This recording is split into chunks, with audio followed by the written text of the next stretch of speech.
probably have maybe 5,000 francophones on the island, and so it was in an environment that was very English.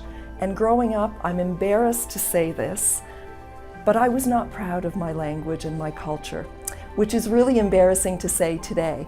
So I grew up really trying to get rid of that French accent. As time went on and I got to grade 12, I started seeing the advantages of being bilingual, but they still weren't that strong in me. And when I arrived in Toronto, I still remember my very first day. I went into an employment agency, or headhunters as they called them over there at the time, and I walked in, they looked at my resume, and one of them says, "Are you really bilingual?" And I said, "Do you understand my English?" And she said, "Very much so." And I said, "Then I'm bilingual because French is my first language." And she immediately set up 3 interviews for that afternoon.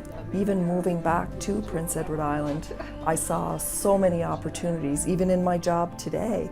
I work for tourism, and a big market for us is the Quebec market. It's a lot easier when you're communicating in their language. If you take people who are studying French immersion or who perhaps have lost their French along the way, there's some great opportunities here on the island to reintegrate themselves into the French language in a fun way and to really get an opportunity to practice what they've learned either in school or through whatever upgrading classes or just wanting to learn French as a second language.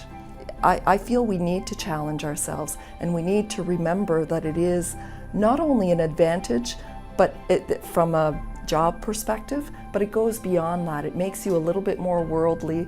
It gives you opportunities that you perhaps would not have had in meeting people. My name is Brenda Gallant, and I'm Director of Marketing for Tourism Prince Edward Island.